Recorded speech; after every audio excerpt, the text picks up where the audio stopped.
ஏதாவது கோபம் இருந்தால் தன்னை மன்னித்து விடுங்கள் என்று அன்புமணி பேசியிருக்கிறார். இது சார்ந்த அவர் பேசிய காட்சிகளை பார்க்கலாம்.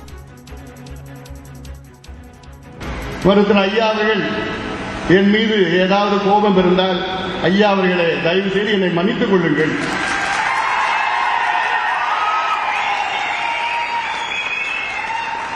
தந்தையிடம் மன்னிப்பு கேட்பது ஒரு பெரியதல்ல. அதே வேளையிலே ஐயா அவர்கள் 100 ஆண்டுகளுக்கு மேல் நல்ல மகிழ்ச்சியோடு வாழ வேண்டும். அது ஒரு மகனுடைய கடமையும் கூட. ஐயா அவர்கள் 10 ஆண்டுகளுக்கு முன்பு ஐயாவுக்கு பைபாஸ் நடந்தது. இன்னைக்கு ஐயாவுக்கு சுகர், பிபி எல்லாமே இருக்கு. அதனாலதான் நான் சொன்னேன், நீங்க நல்லா இருக்கணும், நல்ல உடல்நலத்தோட இருக்கணும், டென்ஷன் ஆகாதீங்க.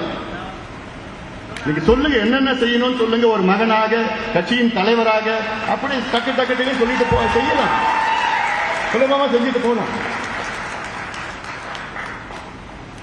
ஐயா அவர்களே, வருத்தப்படாதீங்க, கவலைப்படாதீங்க, கோவப்படாதீங்க.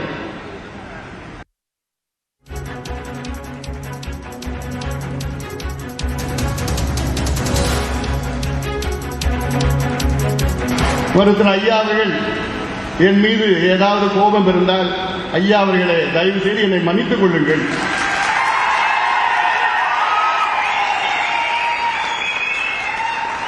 தந்தையிடம் மன்னிப்பு கேட்பது ஒரு பெரியதல்ல. அதே வேளையிலே ஐயா அவர்கள் 100 ஆண்டுகளுக்கு மேல் நல்ல மகிழ்ச்சியோடு வாழ வேண்டும். அது ஒரு மகனுடைய கடமையும் கூட. ஐயா அவர்கள் 10 ஆண்டுகளுக்கு முன்பு ஐயாவுக்கு பைபாஸ் நடந்தது. இன்னைக்கு ஐயாவுக்கு சுகர், பிபி எல்லாமே இருக்கு. அதனாலதான் நான் சொன்னேன், நீங்க நல்லா இருக்கணும், நல்ல உடல்நலத்தோட இருக்கணும், டென்ஷன் ஆகாதீங்க. நீங்க சொல்லுங்க, என்னென்ன செய்யணும் சொல்லுங்க. ஒரு மகனாக, கட்சியின் தலைவராக அப்படி டக்கு டக்கு சொல்லிட்டு செய்யலாம், சுலபமா செஞ்சுட்டு போகலாம். ஐயா அவர்களே, வருத்தப்படாதீங்க, கவலைப்படாதீங்க, கோவப்படாதீங்க.